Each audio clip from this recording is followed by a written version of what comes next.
We are really happy to be hosting this special episode together. Today, we're focusing on an important and timely topic, resilience, with a special look at Resilient Syunik Initiative. Syunik is a region full of strength and potential, but it's also facing unique challenges. This is why initiatives supported by the European Union play such an important role. And we're especially honored to welcome our special guest, His Excellency Vassilis Maragos, the Ambassador of the European Union to Armenia. Together, we'll explore how the EU contributes to strengthening resilience in the Syunik region and what that means for the future of the region. Mr. Ambassador, we also have prepared some questions for your attention, so let's begin. Ambassador, could you briefly explain what the Resilient Syunik Initiative is and what it means for the people of the region? Yeah. Thank you very much. Thank you for the opportunity to participate in your podcast. I think the young European ambassadors are doing a great job. It's a great network, and I want to congratulate you for all your initiatives. And in particular, I want to congratulate you for your initiative to focus on the Syunik region. This is an important region for Armenia. Not that the other regions are not important. I think there is no region, there is no Mars in Armenia which does not have its unique character and its unique personality. And we have been implementing different projects in different regions, I have to say.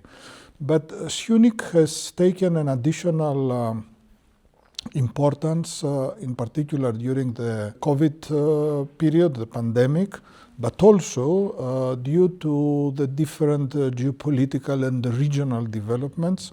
There was a moment when the Syunik region was considered to be vulnerable, fragile. And the people were worried. They were worried for security, they were worried for their economic or development potential. But actually, the joint engagement with the regional authorities and with the government of Armenia and the European Union has helped us to strengthen the resilience of this region. Already I see the first results. And this is the main objective of this initiative. It started actually as a project, as a set of projects around a number of member states which participated, and now we have actually a big range of activities. The total funding, I have to say now, reaches around 200 million euro. Part of it is a preferential loan and part of it is a grant. Actually, the grant is a very significant part of it. And apart from the Resilient Syunik Initiative itself, we engage in the Syunik region very much also with our monitors, the European Union Monitoring Mission, which is helping to strengthen resilience but also human security in the regions affected by the conflict. And Syunik has got a particular relevance in this respect. I want to mention a number of elements of this initiative in which actually we don't have only EU member states participating, but also our partner Switzerland, a very important partner also of Armenia. And now we have more than 40 ongoing projects in the area of the private sector development, small local infrastructure, municipal infrastructure, including, for instance, in the area of education, of health, of water, of energy. We have a lot of investments in the area of irrigation, and we have a lot of investments in the area of energy efficiency and energy production, for instance, solar panels. And we have a lot of investments in the area of human capital, in particular non-formal education. Just to give you an example, in Kapan, as a part of this initiative, we opened a TUMO center. You know that TUMO is a unique Armenian brand, and we are working with them in different areas, and we are particularly happy that we have been one of the supporters of the new TUMO Kapan center. We opened it last March last year. And what is important, I think, is that this initiative is linked with regional development targets. The region of Syunik, the Marspetaran of Syunik, is very much involved as a counterpart of the European Union and the member states in this area, and monitors what is happening, tells us what are the priorities, and we have a very good dialogue with them. What is also important is that we engage with the people on the ground. For instance, we have a number of sustainable projects like the Impact Hub in Goris, which I think many people have already visited. You are going to visit, I hope, when you will visit the region. So I think it is very, very important to work with the people on the ground to help them strengthen this element of self-reliance, this element of believing in themselves and developing proposals and doing things on the ground. To give you an example, in the area of the social services, I was very impressed when we visited last time Syunik, because we have visited one very valuable initiative, a social taxi, which has been developed through a public-private partnership with municipality support, but also the support of the private sector, to bring people with disabilities to the hospitals to do their rehabilitation. And this shows that through social cohesion, through economic development, through partnership between different partners, we can achieve very concrete results for the benefit of all. The initiative involves multiple EU and non-EU member states, as well as international partners. What makes this cooperation different, and how does it benefit the Syunik region? I think what makes this cooperation, this initiative different than others is that this is not a unique project. This is not an isolated initiative. It is embedded into a framework where actually different partners are aiming at common objectives.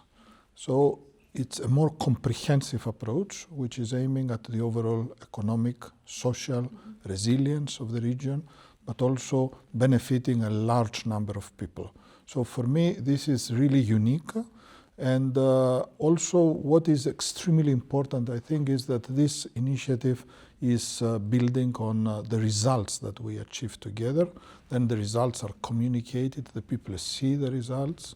And I think most of the people in Syunik are really aware of the different projects, the different initiatives. They expect a lot from these initiatives. But what I want to stress is that this initiative, this Resilient Syunik framework, is based on the request of the people, the request of the authorities, and we are building together something which corresponds to their needs, and they are the co-creators of this initiative. Thank you so much. How is this initiative, though, promoting long-term socioeconomic resilience in the region? Precisely, through this integration into the regional development plans of the region, through the concrete initiatives either of the private sector or the public sector or the local authorities, and the fact that there is ownership for each one of these initiatives brings very concrete results on the ground.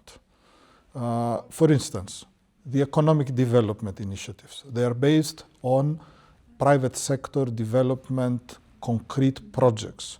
These projects create jobs for the people on the ground. The partnership between the local authorities and the different project implementers is bringing also a lot of concrete initiatives in areas which have to do, for instance, with renewable energy. And of course, this is already creating very concrete and better conditions for the economic or social development and social cohesion for these particular regions. Last year, we have opened one in one of the villages just at the border, at the Tech community. We have opened a solar panels unit. This solar panels unit is benefiting directly the budget of the municipality. It is benefiting the expenses, it is limiting the expenses of the people on the ground living in this community. And through this investment, their products, their daily life become much easier. And of course, when you invest in renewable energy, you also reduce your dependency on imported energy, for instance. So through this type of mechanisms, not only we help to create this sustainability, but also we help to create a better understanding of how this type of resilience policies can benefit the whole of the country. That's really essential. By the way, recently I was discussing with a key partner on the Armenian side, and he was stressing very much the presence of this initiative, but also the presence of the EU monitoring mission, which is investing in human security, as a significant motivation for the people of Syunik to stay in their region, to work in their region, to create in their regions. And I really believe that the creativity element of the different opportunities which are given through this initiative is really essential. Thank you so much. Truly, you've given us an insight on the initiative. Now, to close off, if you could have one message to the people in the region about the EU support there, what would it be? It's very simple, I think. First of all, I'm very happy to be able to address the people of the region because I really believe in them. I believe in their strength. I believe in their resilience, and I believe in their capacity to create better conditions for themselves, for their families, for everybody around. And I think that in this context, also the visitors to Syunik, through the development of tourism, can also live this experience when they visit.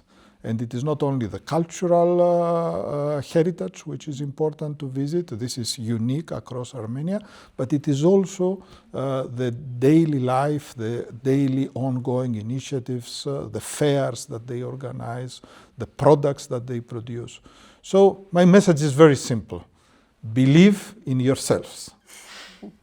Thank you so much, Mr. Ambassador. Thank you. Thank you.